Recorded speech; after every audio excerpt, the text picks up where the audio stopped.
बंगाल में चुनावी रण खत्म हो चुका है और बंगाल में भाजपा की सरकार भी बन चुकी है और भाजपा से शुभेंदु अधिकारी सीएम भी बन चुके हैं। लेकिन बंगाल में एक बार फिर से चुनाव होने जा रहा है। ममता बनर्जी फिर से चुनावी मैदान में उतर सकती हैं।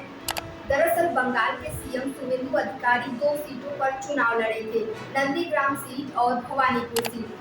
लेकिन वो एक ही सीट से विधायक रह सकते हैं और ऐसे में चर्चा है कि शुभेंदु अधिकारी नंदीग्राम की सीट छोड़ सकते हैं और अगर नंदीग्राम की सीट छोड़ेंगे तो फिर भवानीपुर में वह विधायक बने रहेंगे और भवानीपुर छोड़ते हैं तो भवानीपुर में उपचुनाव होगा।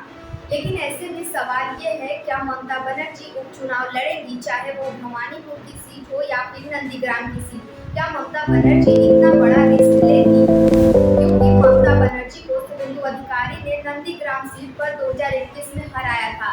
उस समय वोटों का अंतर 1500 से 2000 था। लेकिन अब इस बार ममता बनर्जी को शुभेंदु अधिकारी ने भवानीपुर सीट पर लगभग 15000 वोटों से हराया है, जो कि भाजपा ने बंगाल में बड़ी जीत हासिल करते हुए ममता का किला ढहा दिया।